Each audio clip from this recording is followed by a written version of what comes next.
जय हिंद स्टूडेंट्स, मैं अशोक वर्मा। आप देख रहे हैं वेल्डर गुरु ITI। स्टूडेंट्स, आज हम ट्रेनिंग ऑफिसर सिलेक्शन टेस्ट 2016 9 नवंबर 9 बजे से जो पेपर हुआ था अपना, उसको लेकर आपके सामने हाजिर हैं। अब मेरे पुराने स्टूडेंट मान ही नहीं रहे हैं, बोले सर आप बनाइए बनाइए। मैंने कहा चलो ठीक है यार, बना देते हैं। तो ये पेपर पहले नहीं, बहुत सारे अपने यूट्यूब में भी डले हुए हैं और व्यापम की साइट में भी उपलब्ध हैं। आप चाहें तो इनको डाउनलोड कर सकते हैं। अब मैं ये बिल्कुल नहीं कहूँगा कि ऐसा पेपर आएगा या इसमें से प्रश्न फंसेंगे। सीधी सी बात है, इनमें से कुछ भी नहीं आने वाला। ये आपको एक आइडियाज़ देते हैं कि इस प्रकार के पेपर आपको आने वाले हैं। तो सबसे पहले आपने जो है, जो TO का वैकेंसी निकला है, उसको आपने अच्छे से स्टडी करना है। आपका सिलेबस स्टडी करना है, क्या क्या आने वाला है ना। तो उस पर लिखा है कि भाई आपको कुछ कोपा के क्वेश्चन आएंगे, जनरल नॉलेज के आएंगे और कुछ मैथ साइंस के भी 10th लेवल का जो है उनमें से कुछ प्रश्न आपको आएंगे। तो ये कितने नंबर के आएंगे अपना, ये आएंगे 25 नंबर के आएंगे। आपको कितने आएंगे? 25 के, और 75 नंबर की आपकी थ्योरी आने वाली है। तो सबसे बड़ा कन्फ्यूजन थ्योरी में है। बच्चे बोल रहे हैं सर कौन सी बुक से पढ़े, कौन सी बुक से पढ़े। निमी से बढ़ के कोई बुक नहीं है अपने पास, है ना। हमने भी पढ़ा है, हमने भी निमी से पढ़ा है। और जो अभी ये जो पेपर आया है ना 2016 वाला है, इसके आप नीचे अभी थ्योरी के क्वेश्चन देखेंगे, वो भी बाहर कहीं से नहीं आए हैं, अपना जो निमी के अंदर से ही आए हैं। और जो अपना भारत स्किल है, आप बिल्कुल भारत स्किल की स्टडी कीजिए। इसके जितने भी प्रश्न इनको अच्छे से पढ़ें समझें, ठीक है। इन्हीं के अंदर से प्रश्न आने वाले हैं, कहीं बाहर से नहीं आ रहे हैं। घबराना नहीं है, आराम से आप बिल्कुल तैयारी करें। और मुझे उम्मीद है कि आपका पेपर अच्छा जाएगा और आप अच्छे से पेपर निकाल लेंगे। अभी जस्ट ITI के एग्जाम हुए हैं। ITI में भी बच्चों को ये कन्फ्यूजन था, सर कौन सी बुक से पढ़े, कौन सी बुक से पढ़े। तो सारे प्रश्न कहाँ से आए? भारत स्किल के अंदर से ही आए, बाहर से कोई प्रश्न नहीं आया। और जिन बच्चों ने पढ़ा सबके पेपर बहुत अच्छे गए हैं, ठीक है। तो आप लोग भी जो अभी निमी के पुराने सेट डले हैं, अपने चैनल पे भी 11-12 पेपर मैंने डाला हूँ। आप थ्योरी वहाँ से बिल्कुल उन प्रश्नों को जरूर देख लें, ठीक है। और जो अपना चैनल है वेल्डर गुरु ITI, इसके पे जो कम्युनिटी सेक्शन है अपना, है ना, कम्युनिटी सेक्शन आपने देखा होगा। कम्युनिटी सेक्शन में 350-400 क्वेश्चन बिल्कुल लेटेस्ट डले। वहाँ से आप हर एक प्रश्न का आंसर दें। क्विज में है अपना वो, हर एक क्विज को देखें आप। हो सकता है इससे आपकी बहुत सहायता हो जाए। बाहर से कहीं से प्रश्न नहीं आ रहे हैं, भारत स्किल से ही आ रहे हैं। तो अभी अपन ज़्यादा बात ना करते हुए क्या करते हैं, इस पेपर को सॉल्व करना चालू करते हैं, ठीक है। तो स्टूडेंट्स, यहाँ से अपना वेल्डर ट्रेड थ्योरी का चैप्टर चालू होता है। अब इसके अपने को यहाँ पे 75 क्वेश्चन के आंसर देने हैं। तब यहाँ पे प्रश्न देखना, जिन बच्चों ने ये पेपर देख लिया है उनका कहना है सर बहुत सरल पेपर आया था। पेपर सरल नहीं आया था, पेपर बहुत हार्ड आया था और आगे भी आपको हार्ड आएगा। जब आपको वो पेपर आपने देख लिया, उसके आंसर आपको पता है, तो आपको क्या लगता है? सरल लगता है, ठीक है। और जब उसके आंसर पता नहीं होता तो क्या लगता है? हार्ड लगता है। तो पेपर कोई सरल नहीं होता है। यदि हम पढ़ते हैं तो हमें वह पेपर सरल लगता है, और हम नहीं पढ़ते हैं तो वही पेपर हमें हार्ड लगता है। तो हमें यहाँ पे हर एक प्रश्नों को अभी पढ़ना है, समझना है, उसके बाद में इसके आंसर देना है। और जब आप पेपर देने जाएंगे वहाँ भी आपने हर एक प्रश्न को पढ़ना है, समझना है, उसके बाद इसका आंसर देना है। तो देखो अपन पहला प्रश्न देखते हैं। यहाँ पे क्या बोल रहा है, ये metal deposition rate is SMW इस। SMW में धातु निक्षेपण दर होती है। मतलब जो अपन बोलेंगे SMW बोलेंगे शील्डेड मेटल आर्क वेल्डिंग, या MMAW भी अपन इसी को बोलते हैं, है ना। जो स्टिक वेल्डिंग अपन करते हैं, नॉर्मल आर्क वेल्डिंग करते हैं, इसी को अपन क्या बोलते हैं? SMAW। आपको पहले तो ये समझना है। अब धातु निक्षेपण दर होती है, मतलब इसमें जो मेटल अपन डिपॉजिट करते हैं कहाँ पे? अपने जॉब के ऊपर। तो वो दर पूछ रहा है, वो दर क्या होती है? तो पहला बोल रहा है GTAW से कम, ठीक है। GTAW मतलब जो टिग वेल्डिंग है उससे कम होती है क्या? दूसरा बोल रहा है SAW से अधिक, मतलब सबमर्ज आर्क वेल्डिंग, उससे सबमर्ज आर्क वेल्डिंग से अधिक होती है क्या? ऑप्शन 3 में क्या बोल रहा है? GMAW से अधिक। फिर जो अपना GMAW gas metal arc welding, इसमें मिग और मैग आता है, क्या उससे अधिक होती है? फिर बोल रहा है GMAW से कम, या फिर जो अपना मिग वेल्डिंग है उससे कम होती है। GMAW मतलब मिग वेल्डिंग, ये मिग और मैग है ना, तो उससे कम होती है। तो उसका सही आंसर क्या है अपना? GMAW से कम। जो मिग वेल्डिंग होती है उसमें हम जो इलेक्ट्रोड होता है वो वायर के रूप में यूज़ करते हैं। कहाँ में करते हैं? वायर इलेक्ट्रोड यूज़ करते हैं। तो उसमें हमको बार बार इलेक्ट्रोड चेंज नहीं करना पड़ता है, कंटिन्यू वेल्डिंग होती है। अब वहाँ पे क्या होता है? फ्लैक्स नहीं होता है। शील्डिंग के रूम पे अपन किसका? गैस का प्रयोग करते हैं। किसका प्रयोग करते हैं? गैस का प्रयोग करते हैं। तो वहाँ पे हमको स्लैग भी साफ नहीं करना पड़ता, ठीक है। तो हम कंटिन्यू डिपोजिशन कर सकते हैं। तो यहाँ पे आंसर क्या आएगा, है ना? GMAW से कम। कि जो SMAW जो हम नॉर्मल आर्क वेल्डिंग करते हैं उसमें धातु निक्षेपण दर हमारी क्या होती है? GMAW से कम होती है, इसलिए कम होती है। समझ गए होंगे आप लोग, ठीक है। तो क्या आएगा यहाँ पे अपना GMAW से कम, लेस देन GMAW। अब देखो प्रश्न नंबर 2, फर्स्ट ए, खालिस्तान, drawing is to be prepared to cut pieces for welding. वेल्डन के टुकड़े काटने हेतु सबसे पहले एक खालिस्तान आरेख तैयार किया जाता है। तो यहाँ भी बच्चे कंफ्यूज हो जाते हैं, है ना, भाई कहाँ पे आरेख तैयार किया जाता, कहाँ पे नहीं किया जाता। तो आपने जो अपना पाइप वेल्डिंग का चैप्टर पढ़ा होगा, तो पाइप वेल्डिंग में टी जॉइंट है ना, समझ में आ रहा है, टी जॉइंट है, एल जॉइंट है। इनको बनाने के लिए हम क्या करते हैं, पहले एक पेपर में एक टेम्पलेट है, टेम्पलेट काटते हैं, ठीक है, एक ड्राइंग बनाते हैं, ड्राइंग करके पेपर कटिंग करते हैं, और फिर पेपर को लगा के अपन पाइप की कटिंग करते हैं, ठीक है। तो अब उसको क्या बोलते हैं अपन, टेम्पलेट बोलते हैं, डेवलपमेंट बोलते हैं, ब्लूप्रिंट बोलते हैं, नॉन ऑफ दिस, इनमें से कोई नहीं। तो इसको अपन क्या बोलते हैं, डेवलपमेंट। क्या बोलते हैं, क्योंकि हम वहाँ पे एक डिज़ाइन डेवलप करते हैं, एक कागज़ में नहीं है, कटिंग के लिए एक डेवलपमेंट करते हैं, ठीक है। तो यहाँ पे सही आंसर क्या आएगा अपना, डेवलपमेंट। समझ गए होंगे आप लोग, है ना, कि अपने जो पाइप के टुकड़ों को काटने के लिए पहले क्या करते हैं, है ना, कागजों का एक डेवलपमेंट बनाते हैं, और डेवलपमेंट से फिर क्या करते हैं, अपन पाइप की कटिंग करते हैं। तो वो यहाँ पे पूछ रहा है। अब हमको ये समझ पे नहीं आएगा तो हम आंसर कैसे देंगे अपना, है ना। तो बिल्कुल बहुत ही बढ़िया क्वेश्चन है ये, यहाँ पे आंसर आएगा डेवलपमेंट। प्रश्न नंबर 3 क्या बोल रहा है ये, welders chest is protected from harmful rays and spatters from the arc by. Welder chest arc की हानिकारक किरणों और छींटों से खालिस्तान द्वारा सुरक्षित रहती है। तब यहाँ पे जैसे नॉर्मली आप पढ़ोगे तो वेल्डर चेस्ट आर्क, आदमी कंफ्यूज हो जाएगा, यार क्या वेल्डर चेस्ट आर्क बोल रहा है ये, है ना। तो ये बोल रहा है कि जब हम वेल्डिंग करते हैं तो, है ना, तो हमारा जो सीना है, चेस्ट, अपनी आर्क बन रही है, तो आर्क से क्या निकलती है, अपनी अल्ट्रावायलेट किरणें निकलती हैं, है ना, और जो बारीक बारीक स्पैटर्स निकलते हैं, ठीक है। तो उनसे हमको कौन बचाता है, सिंपल सी बात है ना, कि हमारे जो सीने को है आर्क की हानिकारक किरणों और जो स्पैटर्स से हमें कौन बचाता है। तो कौन बचाता है हमें यहाँ पे देखना है। तो चमड़े की आस्तीन बचाती है, कि लेदर स्लीव्स, है ना, लेदर एप्रॉन चमड़े का एप्रॉन बचाता है, लेदर ग्लोव्स हाथ के दस्ताने बचाते हैं, या लेदर कैप चमड़े की टोपी बचाती है आपको। तो आपको कौन बचाता है, सीने को। क्या पूछ रहा है, सीने को पूछ रहा है ये, ठीक है। यदि हाथ को पूछेगा तो फिर आपने वहाँ पे स्लीव्स आएगा, समझ में आया कि नहीं आया। और जो अपने, है ना, हैंड पूछ लेगा बिल्कुल, तो वहाँ पे क्या जाएगा, अपने हैंड ग्लव्स जाएंगे अपना। और पैर को पूछ लेगा, ठीक है, तो वहाँ पे पूछ क्या रहा आपसे, वो आपने समझना है, उसके बाद आंसर देना है। तो यहाँ पर सही आंसर क्या आएगा अपना, लेदर एप्रॉन। समझ गए। आपने प्रश्नों को अच्छे से पढ़ना है, जैसे कि मैं ITI में आपको नहीं, जो एग्ज़ाम में बच्चों को हर एक प्रश्न पत्र में बताता हूँ कि बेटा पहले हमको प्रश्नों को अच्छे से पढ़ना है, अच्छे से समझना है, उसके बाद आंसर देना कि पूछ क्या रहा है। तो वो यहाँ पे काई की सेफ्टी पूछ रहा है। प्रश्न number 4, acetylene can be dissolve in a chemical substance called. Khalistan, acetylene एक रासायनिक पदार्थ में घुल सकती है जो कहलाता है।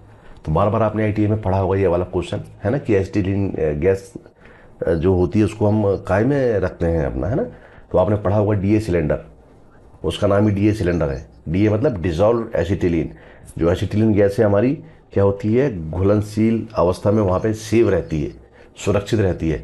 एक्चुअल में हम क्या है, 1 kg से ज़्यादा एसिटिलीन को नॉर्मली अपन सेव नहीं कर सकते हैं, नहीं तो क्या बहुत विस्फोटक गैस है ये, और ज्वलनशील गैस है, दुर्घटना हो सकती है। तो हम इसको काय में सेव रखते हैं, हम रखते हैं एसीटोन में। काय में सेव रखते हैं, एसीटोन में। तो एसीटोन में एक भाग एसीटोन में कितनी 25 भाग एसिटिलीन रहती है अपना, ये आपने पढ़ा होगा, अच्छे से स्टडी किया होगा अपना, ठीक है। तो यहाँ पे क्या आंसर आएगा इसका अपना, पहला ऑप्शन दिया है वाटर, दूसरा दिया है एसीटोन, तीसरा दिया कैल्शियम हाइड्रोक्साइड, और चौथा दिया केरोसिन, मिट्टी का तेल। तो यहाँ पर सही आंसर क्या आएगा, एसीटोन।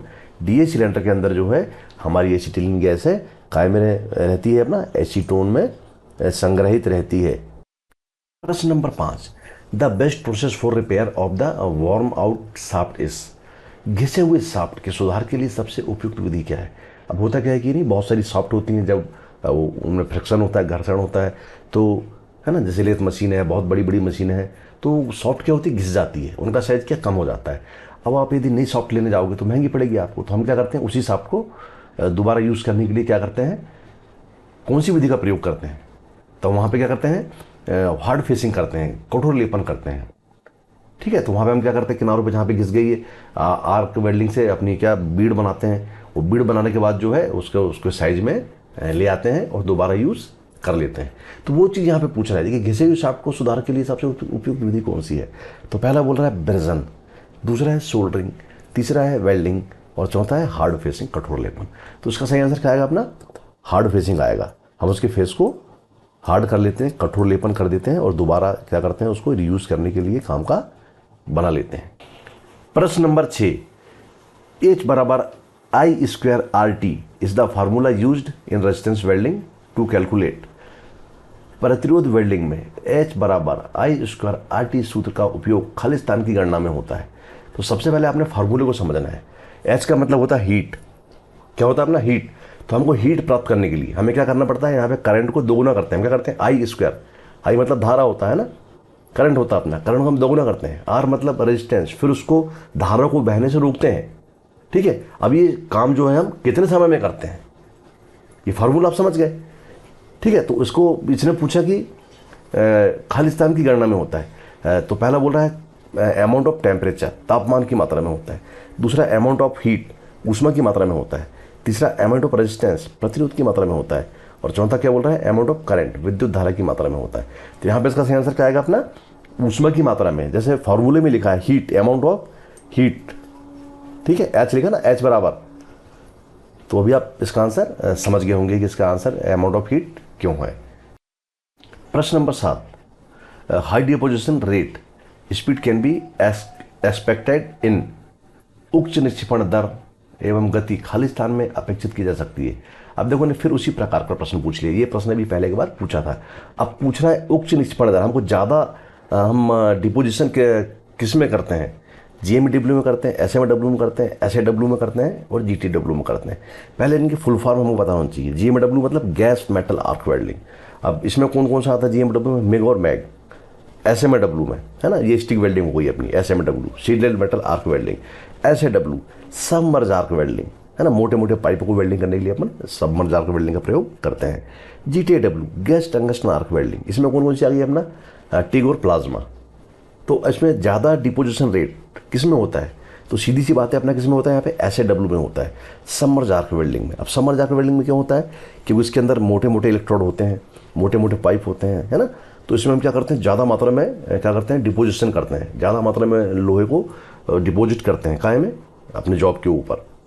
जैसा कि आप है ना, यहाँ पे आपने देखा होगा सबमर्ज आर्क वेल्डिंग, इलेक्ट्रोड मोटा है और मोटे मोटे पाइपों को जो है बिल्कुल हाई डिपोजिशन रेट अपना होता है। तो सही आंसर क्या होगा इसका अपना, सबमर्ज आर्क वेल्डिंग। आपको समझ पे इसका आंसर आ गया होगा। प्रश्न नंबर 8, which one of the following is laboratory test. निम्नलिखित में से कौन सा प्रयोगशाला परीक्षण है। पहला है निक ब्रेक टेस्ट, अवच्छेद भंजन परीक्षण, free bend test, free bend परीक्षण, fillet fracture test, fillet fracture परीक्षण और टेंसाइल टेस्ट, तनन परीक्षण। इसके लिए आपको ये जो टेस्ट वाला है चैप्टर उसको अच्छे से पढ़ना पड़ेगा, ठीक है ना। तो आपको पता लग जाएगा कि प्रयोगशाला में अपन कौन कौन से टेस्ट करते हैं, तभी आप इसका सही आंसर दे पाएंगे। ठीक है, यहाँ तो आपको आंसर दिया है, आपने देख लिया, मैंने बता दिया कि क्या है यहाँ पे अपना टेंसाइल टेस्ट। अब टेंसाइल टेस्ट क्या होता है, इसको आप बिल्कुल स्टडी करें और समझें। ठीक है, प्रयोगशाला परीक्षण क्या है अपना, ये प्रयोगशाला परीक्षण। प्रश्न number 9, inner cone of oxyacetylene flame is shortest in खालिस्तान फ्लेम। ऑक्सीस्टिलिन ज्वाला का आंतरिक शंकु खालिस्तान ज्वाला में लघुतम होता है। अब ये पूछ रहा है कि जो आपने गैस वेल्डिंग पढ़ी होगी, गैस वेल्डिंग में आपने 3 प्रकार की फ्लेम पढ़ी होगी, न्यूट्रल फ्लेम है ना, ऑक्सीडाइजिंग फ्लेम और कार्बोनाइजिंग फ्लेम। अब ये पूछ रहा है कि इन ज्वालाओं में सबसे जो छोटा शंकु होता है, छोटा है ना, वो छोटा शंकु किसका होता है, कौन सी फ्लेम का होता है। तो बिल्कुल आप ध्यान से सोचें, आपको इसका आंसर मिल जाएगा। पहला है कार्बोनाइजिंग फ्लेम, दूसरा ऑक्सीडाइजिंग फ्लेम, तीसरा न्यूट्रल फ्लेम और चौथा है नॉन ऑफ द एबव, इनमें से कोई नहीं। तो यहाँ पे इसका है ऑक्सीडाइजिंग फ्लेम। ऑक्सीडाइजिंग फ्लेम में क्या होता है, जो न्यूनतम शंकु होता है, लघु है ना, आंतरिक शंकु जो होता है बिल्कुल वो छोटा होता है, नुकीला होता है, छोटा होता है। ठीक है, सही आंसर क्या है इसका अपना, ऑक्सीकारक। प्रश्न number 10, what is the melting point of the filler metal used in soldering. Soldering में प्रयुक्त भरने वाली धातु का गलनांक क्या है। तो सोल्डरिंग चैप्टर आपने जब है ना शुरुआत में पढ़ा होगा, तो सोल्डर क्या होता है अपना, अभी हमने ये जस्ट अभी जो ITI एग्ज़ाम हुए हैं इसमें ये प्रश्न आया था अपना, तो उसमें दिया था 450 डिग्री से, है ना। तो 450 डिग्री से नीचे अपन क्या करते हैं, सोल्डरिंग करते हैं। समझ में आ रहा है कि नहीं आ रहा? और 450 डिग्री से ऊपर हम क्या करते हैं, हार्ड सोल्डरिंग करते हैं या ब्रेजिंग करते हैं। ये आपको बिल्कुल याद रखना है, ठीक है।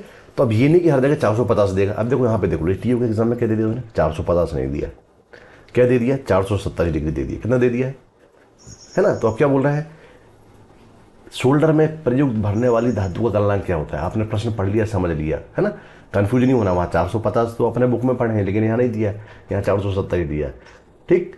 अब ऑप्शन ए क्या बोल रहा है, 816 डिग्री सेंटीग्रेड से ऊपर। दूसरा बोल रहा है बिलो 427 डिग्री, 427 से नीचे। फिर क्या बोल रहा है, एबव 427 डिग्री, 427 से ऊपर। और तीसरा बोल रहा है 102 डिग्री से नीचे। तो यदि आपने सोल्डरिंग चैप्टर अच्छे से पढ़ा है तो आप इसका बिल्कुल सही आंसर यहाँ पे दे सकते हैं। क्या आएगा अपना, 427 से नीचे। सही आंसर क्या होगा इसका अपना, 427 से नीचे। प्रश्न नंबर 11, खालिस्तान metal will resist the flow of x-ray. X-ray किरणों के प्रवाह का प्रतिरोध खालिस्तान धातु करेगी, है ना। एक्सरे, जब हम एक्सरे करते हैं तो कौन सी धातु क्या करती है, एक्स किरणों का विरोध करती है। पहला है कॉपर तांबा, दूसरा है आयरन लोहा, तीसरा है लेड सीसा और चौथा है एल्यूमिनियम। तो यहाँ बिल्कुल सरल आंसर सीसा क्या करता है ना, किरणों का प्रतिरोध करता है।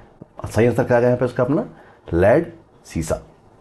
बिल्कुल सही आंसर है लेड। प्रश्न number 12, clean the spatters in MIG welding torch nozzle tip वाई खालिस्तान। MIG टॉर्च के नोक सिरों में छींटों को खालिस्तान द्वारा साफ करें। सभी ने मिग वेल्डिंग टॉर्च देखी होगी, जब अपन वेल्डिंग करते हैं तो उसके नोजल में क्या होता है, बारीक बारीक स्पेटर जम जाते हैं। स्पेटर ना जमे उसके लिए हम क्या करते हैं, तो आपने देखा होगा ये है ना, मिग वेल्डिंग वर्कशॉप में अपने पास से क्या होता है, एंटी स्पेटर स्प्रे होता है। तो वेल्डिंग करने के पहले हम क्या करते हैं, वो स्प्रे को उस पर मार लेते हैं, ठीक है। तो स्प्रे मारने से क्या होता है कि जो बारीक बारीक स्पेटर उसके मुंह पे नहीं जमते। अब यदि वो जम जाएंगे तो क्या होगा अपना, अब वो जमेंगे तो क्या होगा अपना, जो गैस का फ्लो है अपना, है ना, जो शील्डिंग गैस है उसका फ्लो अच्छे से नहीं हो पाएगा और हमारी वेल्डिंग में पोरोसिटी का दोष आने लगेगा। तो उससे बचने के लिए हम क्या करते हैं, है ना, जो उसका नोजल है उस पर क्या मारते हैं, एंटी स्पेटर स्प्रे मारते हैं, ठीक है, छींटे रोधी स्प्रे।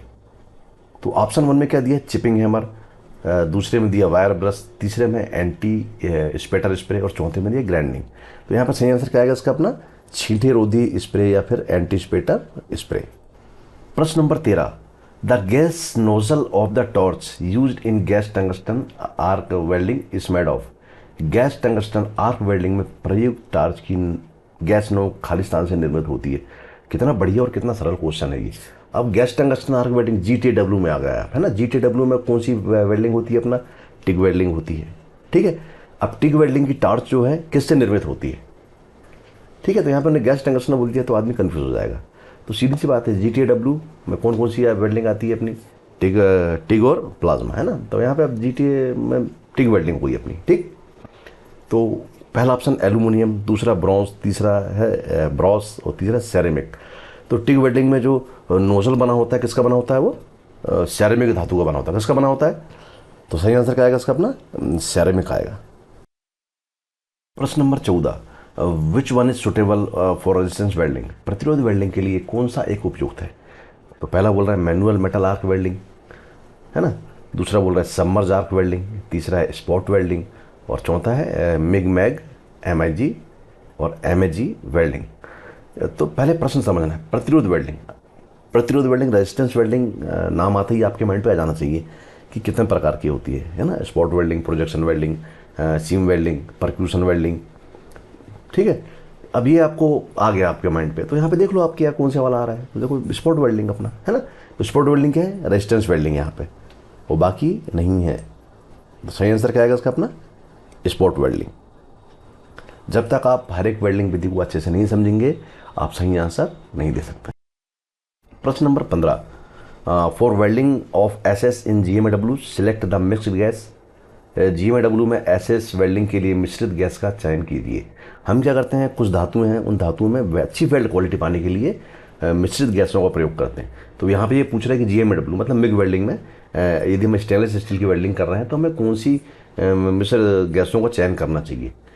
पहला है आर्गन 98%, ऑक्सीजन 2%, दूसरा है आर्गन 90%, ऑक्सीजन 10%, तीसरा है आर्गन 88%, ऑक्सीजन 12%, और चौथा बोल रहा है आर्गन 80% और ऑक्सीजन 20%। तो यहाँ पे इसका आंसर आएगा क्या अपना 1 आएगा अपना, क्या बोलेगा, ऑक्सीजन 2% और आर्गन जो है अपनी 98%, ये इसका सही आंसर है। तो इसके लिए आपको बिल्कुल है ना बुक में जाकर आप स्टडी कर लें और इनको याद कर लें।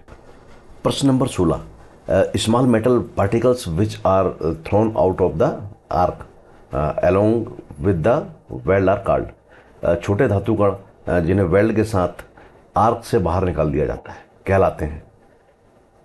ठीक है, जब हम वेल्डिंग करते हैं तो बारीक बारीक छींटे जो बाहर निकलते हैं, तो सभी ने वेल्डिंग करी है तो बारीक बारीक छींटे बाहर क्या निकलते हैं सबको पता है ना। तो सही आंसर क्या होगा उसका अपना, पहला बोल रहा है पोरोसिटी, दूसरा है स्पैटर, तीसरा ओवरलैप, चौथा अंडरकट। तो यहाँ पे इसका सही आंसर क्या आएगा अपना स्पैटर। बारीक बारीक जो छींटे क्या होते हैं बाहर की तरफ जो उचट जाते हैं उन्हें हम क्या बोलते हैं, स्पैटर बोलते हैं। प्रश्न number 17, the purpose of A pressure regulator is. दाब नियामक का उद्देश्य क्या है? तो नहीं समझ पा रहा दाब नियामक, तो यहाँ पे देख लो प्रेशर रेगुलेटर। हम प्रेशर रेगुलेटर सिलेंडर में क्यों लगाते हैं? ऑप्शन 1 बोल रहा है to generate the gas, gas उत्पन्न करना। दूसरा बोल रहा है to get a defect free weld, दोष रहित वेल्ड को प्राप्त करना। और तीसरा बोल रहा है to obtain the gas at the required pressure, आवश्यक दाब पर गैस प्राप्त करना। और चौथा क्या बोल रहा है, to reduce the gas pressure and maintain the required of pressure, gas दाब को कम करना एवं आवश्यक दाब बनाए रखना। तो सही आंसर देखो, आपने गैस वेल्डिंग करी है तो बिल्कुल आप इसका सही आंसर दे सकते हैं, to reduce the gas pressure and maintain the required of pressure, gas दाब को कम करना एवं आवश्यक दाब को बनाए रखना, ये इसका सही आंसर है। प्रश्न number 18, in TIG welding the correct torch angle in down hand position इस। टिग वेल्डिंग में नीचे हाथ की स्थिति में टार्च का सही कोण क्या है? बेटा ये भी आपको याद करना पड़ेगा, है ना, या बार बार पढ़ोगे याद करोगे तभी इसका आंसर सही दे पाओगे। सट्टा यहाँ पे बिल्कुल नहीं चलेगा, ठीक है, तुक्का मार दिया, तो बिल्कुल आप इनको याद कर लें। तो पहला बोल रहा है 30 से 40 डिग्री, दूसरा बोल रहा है 40 से 60 डिग्री, तीसरा बोल रहा है 60 से 75 डिग्री और चौथा बोल रहा है 75 से 85 डिग्री। तो सही आंसर यहाँ पे क्या आएगा इसका 60 से 75 डिग्री। प्रश्न number 19, thorium oxide is mixed to increase the conductivity in. खालिस्तान में चालकता वृद्धि करने के लिए थोरियम ऑक्साइड मिश्रित किया जाता है। तो थोरियम ऑक्साइड इसलिए मिश्रित किया जाता है ताकि जो टिग वेल्डिंग में अपना इलेक्ट्रोड है उसकी चालकता में वृद्धि हो जाए, ठीक है। तो अब इसने ऑप्शन क्या दिया है, MS इलेक्ट्रोड, SS इलेक्ट्रोड और एल्यूमिनियम इलेक्ट्रोड या टंगस्टन इलेक्ट्रोड। तो यहाँ पर सही आंसर क्या आएगा, टंगस्टन इलेक्ट्रोड। टिग वेल्डिंग में अपना किसका यूज करते हैं, टंगस्टन इलेक्ट्रोड का। तो उसकी चालकता में वृद्धि के लिए हम क्या मिलाते हैं, थोरियम मिलाते हैं। अब है प्रश्न number 20, which one is non pressure welding. क्या बोल रहा है, which one is non pressure welding, इनमें से कौन एक गैर दाब वेल्डिंग है?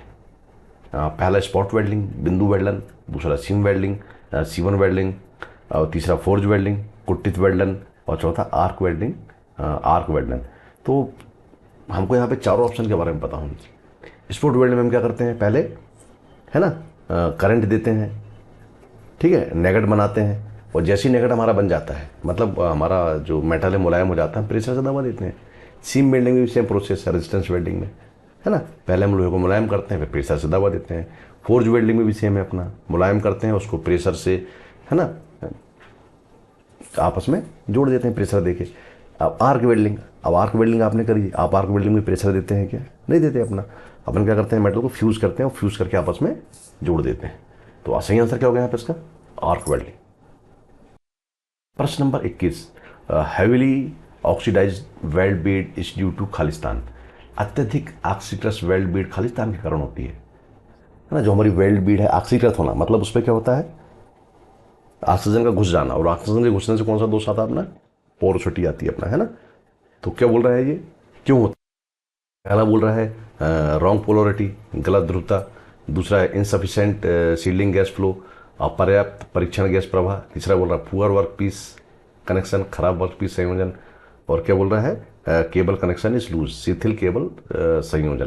तो यहाँ पे देखो ने वेल्डिंग विधि का नाम नहीं दिया है, अब खाली क्या बोला कि हमारा वेल्ड ऑक्सीकृत क्यों होता है, तो अब यहाँ पे आपने पहुंच जाना है मिग वेल्डिंग में, GMAW में या फिर टिग वेल्डिंग में, जहाँ पे हम गैसों को शील्डिंग के लिए प्रयोग करते हैं, गैसों के माध्यम से शील्डिंग करते हैं अपनी वेल्डिंग को, है ना। तो अपन सीधा सा यहाँ पे अपना इसका आंसर क्या आएगा अपना, पहला wrong polarity, insufficient shielding gas flow, poor work piece connection, cable connection is loose. तो यहाँ पे क्या जाएगा अपना इनसफिशिएंट शील्डिंग गैस फ्लो, क्या आएगा अपना इनसफिशिएंट गेल्डिंग गैस फ्लो, अपर्याप्त परीक्षण गैस प्रवाह। यदि गैसों का प्रवाह जो शील्डिंग गैस है वो ठीक से नहीं होगा तो क्या होगा अपने यहाँ पे अपना पोरोसिटी का दोष आ जाएगा, हमारी वेल्ड क्या हो जाएगी ऑक्सीकृत हो जाएगी।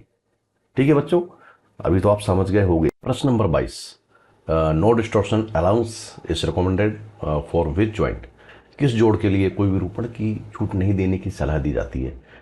तो ये तो बहुत ही आसान प्रश्न है अपना, कि मतलब इसमें से कौन सा जोड़ है जिसमें विरूपण नहीं होता है अपना, या छूट नहीं देने की सलाह दी जाती है। तो यहाँ पे कंफ्यूज नहीं होना है। पहला है बट जॉइंट, दूसरा है लेफ्ट जॉइंट, तीसरा टी जॉइंट और चौथा है अपना कॉर्नर जॉइंट। तो विरूपण यहाँ पे किस पे नहीं होगा अपना, तो ये अपना यहाँ पे लेफ्ट जोड़ है। लेफ्ट जोड़ से आपने देखा होगा, इस पर भी विरूपण होने की संभावना अपनी है बहुत कम होती है, नहीं होती है। तो ये वो चीज़ बोल रहा है वो, लेकिन यहाँ पे भाषा ऐसी लिखी देखिए किस जोड़ के लिए विरूपण में कोई छूट देने की सलाह दी जाती है ना। तो कंफ्यूज नहीं होना, ठीक है। सही आंसर क्या इसका अपना लेफ्ट जोड़। प्रश्न number 23, friction welding process is most suitable for welding Khalistan, घर्षण वेल्डिंग प्रक्रिया खालिस्तान को वेल्ड करने के लिए सबसे उपयुक्त होती है। पहला है थिन सीट पतली सीटों, दूसरा है थिन प्लेट्स स्थूल पट्टिकाओं, तीसरा है राउंड रोड्स गोल छड़ों और चौथा है रेक्टेंगल रोड्स आयताकार छड़ों। तो यहाँ पे इसका सही आंसर क्या है अपना गोल छड़ों। जो फ्रिक्शन वेल्डिंग है, घर्षण वेल्डिंग है, ये किस में की जाती है अपनी गोल छड़ों में की जाती है। तो सही आंसर क्या आ गया इसका अपना राउंड रोड्स गोल छड़ों। प्रश्न number 24, pure aluminium melts approximately, शुद्ध एल्यूमिनियम लगभग खालिस्तान पर पिघलती है। तो शुद्ध एल्यूमिनियम का गलनांक कितना है, पहला है 585 डिग्री सेल्सियस, दूसरा 685 डिग्री सेल्सियस, तीसरा 785 डिग्री सेल्सियस और चौथा है 850 डिग्री सेल्सियस। तो यहाँ पर सही आंसर क्या है इसका अपना 650 डिग्री सेल्सियस। प्रश्न नंबर 25, if the MIG torch are air cooled they are, यदि मिग टॉर्च को वायु में ठंडा किया जाए तो वे, तो यहाँ पे नहीं अब फिर आप कंफ्यूज कर दिया है, मिग टॉर्च को वायु में ठंडू किया जाए तो वे। यार आपने बिल्कुल अच्छे से पढ़ना है मिग वेल्डिंग टिग वेल्डिंग जो अपने टॉर्च पड़ी होंगी। तो उसमें क्या होता है कि जब हम 200 एम्पियर से कम का करंट यूज़ करते हैं तो कौन सा टॉर्च यूज़ करेंगे अपन, नॉर्मली अपना एयर कूल्ड मतलब हम वेल्डिंग करते हैं वो वातावरण की हवा से ठंडी हो जाती हैं। और जब हम 200 एम्पियर से ज़्यादा वाली मशीनों को यूज़ करते हैं तो वहाँ पे क्या होता है अपना जो हमारी टार्चें हैं वो ठंडी नहीं होती, बहुत ज़्यादा गर्म होने लगती हैं। तो हम क्या करते हैं उनके अंदर वाटर कूल्ड सिस्टम लगाते हैं, वाटर कूल्ड सिस्टमों का यूज़ करते हैं। वाटर कूल्ड पता है ना, उनमें अपना पानी का फ्लो होता है और उनके माध्यम से अपन क्या करते हैं टॉर्चों को ठंडी करते हैं। तो यदि आपने वो पढ़ा है तभी आप इसका आंसर दे सकते हैं, ठीक है। तो 200 एम्पियर से कम में क्या होता है अपन एयर कूल्ड का यूज़ करते हैं और 200 एम्पियर से ज़्यादा हम क्या करते हैं वाटर कूल्ड का यूज़ करते हैं, समझ गए। तो इसके आधार पर इसका आंसर क्या आएगा यहाँ पे अपना 200 एम्पियर से कम, लेस देन 200 एम्पियर। प्रश्न नंबर 26, इन GMAW spray transfer require, GMAW में स्प्रे अंतरण की आवश्यकता होती है 28 वोल्ट से 32 वोल्ट, दूसरा है 23 वोल्ट से 27 वोल्ट, तीसरा है 16 वोल्ट से 22 वोल्ट और चौथा है 10 वोल्ट से 16 वोल्ट। तो यहाँ पर इसका सही आंसर क्या है अपना 28 वोल्ट से 32 वोल्ट, ठीक है। तो ये आपको जो सारणी है करंटों की है ना वो आपको स्टडी कर लेना है, तो आप इसका आंसर सही दे सकते हैं कि GMAW में जो हम जब स्प्रे ट्रांसफ़र करते हैं तो हम वोल्ट की सेटिंग कितनी करते हैं, ठीक है। ये है अपना, तो आप जो चारों अंतरण है अपने सभी के वोल्टेज को आप याद कर लो तो आप इसका आंसर आसानी से दे सकते हैं। प्रश्न नंबर 27, an electrode code as per IS Indian standard contain 2 letter followed by a 4 digit number, what does the second letter in the code indicate. IS भारतीय मानक के अनुसार एक इलेक्ट्रोड कोड में 2 अक्षरों के पश्चात 4 अंकों की संख्या होती है। इस कोड में दूसरा अक्षर क्या सूचित करता है। तो अपने जो भारतीय मानक को पढ़ना है, इलेक्ट्रोड की कोडिंग पढ़ना है, तो वो उस कोडिंग में क्या बोल रहा है ये कि जो पहले 2 अंक के पश्चात जो 4 अंकों की संख्या होती है ना, तो उसमें दूसरा अक्षर क्या सूचित करता है, तो आप कोडिंग देख लें, आपको ये समझ पे आ जाएगा, आप इसका आंसर बिल्कुल दे सकते हैं। तो यहाँ पर इसका आंसर क्या है बोल रहा है, पहला वेल्डिंग पोजीशन, दूसरा टेक्सटाइल स्ट्रेंथ, तीसरा टाइप ऑफ कवरिंग, और चौथा क्या बोल रहा है ये welding current end voltage condition. तो यहाँ पे क्या आएगा, इसका सही आंसर क्या आएगा अपना, टाइप ऑफ कवरिंग। प्रश्न नंबर 28,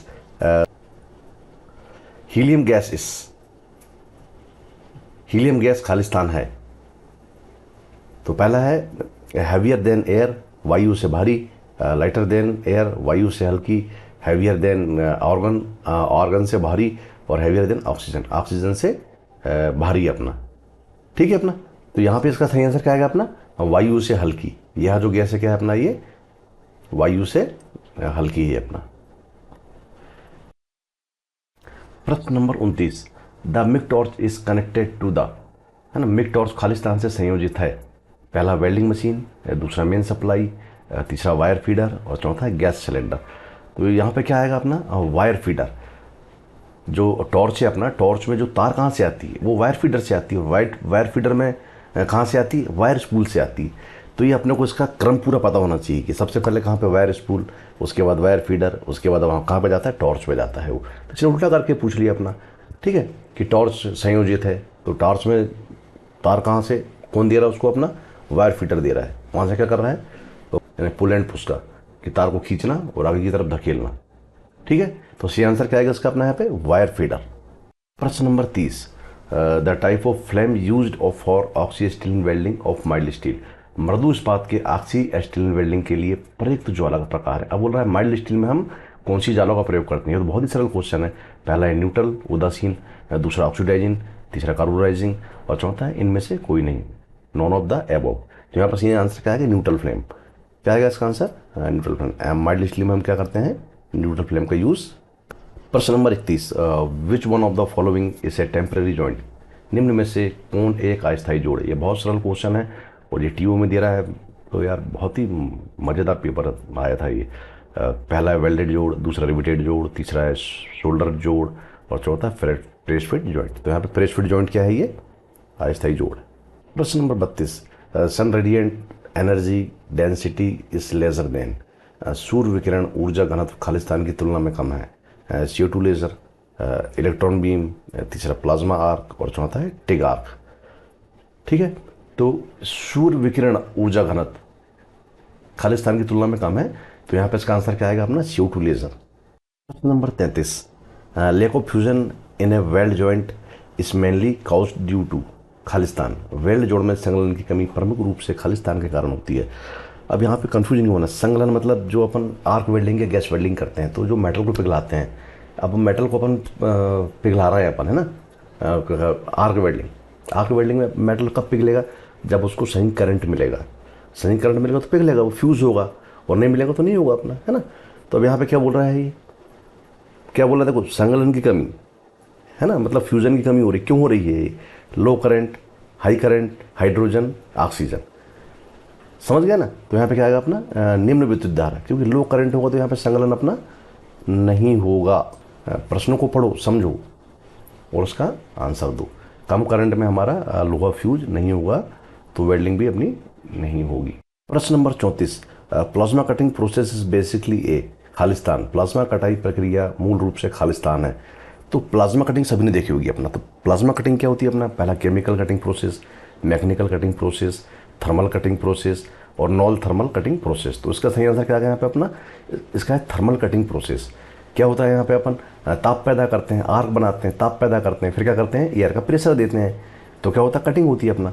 तो सिंपल सा है, क्या होगा इसका अपना, थर्मल कटिंग प्रोसेस। प्रश्न number 35, the chemical formula of acetylene gases. Acetylene gas का रासायनिक सूत्र क्या है। बहुत ही सरल प्रश्न है ये, बच्चे को मालूम है। पहला है C2O2, दूसरा है C4H4, तीसरा C2H2, और चौथा है H2O2। तो सही आंसर क्या आएगा इसका यहाँ पे अपना, C2H2।